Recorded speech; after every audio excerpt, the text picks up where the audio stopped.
Hello,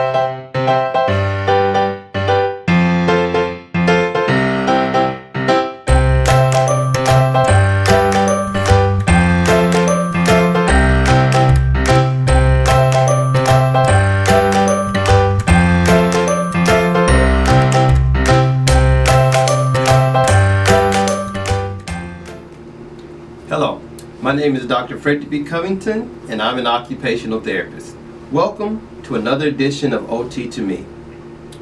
On many occasions, I've had the opportunity to talk to both parents and teachers in regards to a child's handwriting. I often get the comments, "I can't read their writing," or "I can't tell if these answers are right or wrong," or simply, "This is just too messy." I am then asked to fix the problem, to make their handwriting more legible and easier to read.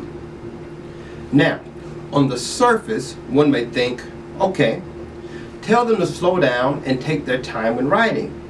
And that would be the fix-all to the issues at hand, and miraculously, the child now has beautiful handwriting. However, there are several underlying components required to actually write.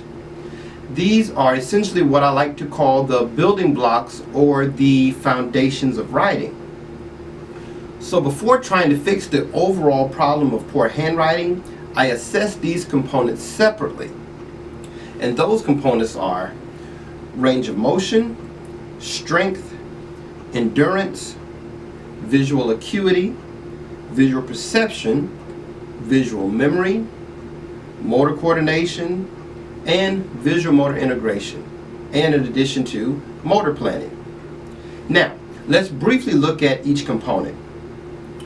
Range of motion is the full movement potential of a joint, how the joint can bend, move back and forth, and from left to right.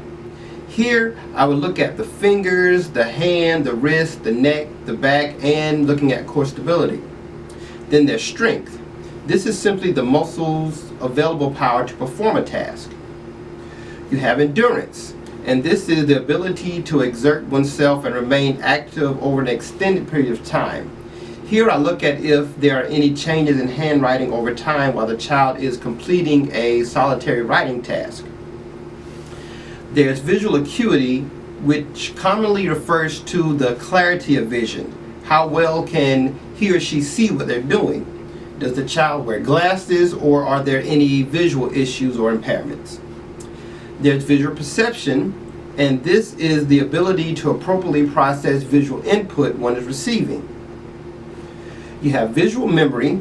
This describes the relationship between perceptual processing and the encoding, storage, and retrieval of the resulting neural representations. Now, simply put, can the writer remember how the letters look? Can he or she recall how to write each letter when the time arises? Then there's visual motor integration, and this is taking in visual information and using it appropriately for motor outputs such as writing, drawing, and actually using the writing utensil.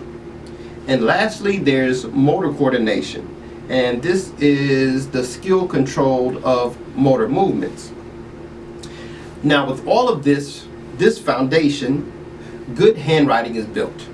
Assuring that these areas are functioning sufficiently and appropriately, we can then move toward improving overall handwriting. So just remember, just as no one can be born a runner, they have to learn to walk, crawl, maintain their balance, and roll over first. The same ideas and notions hold true in handwriting.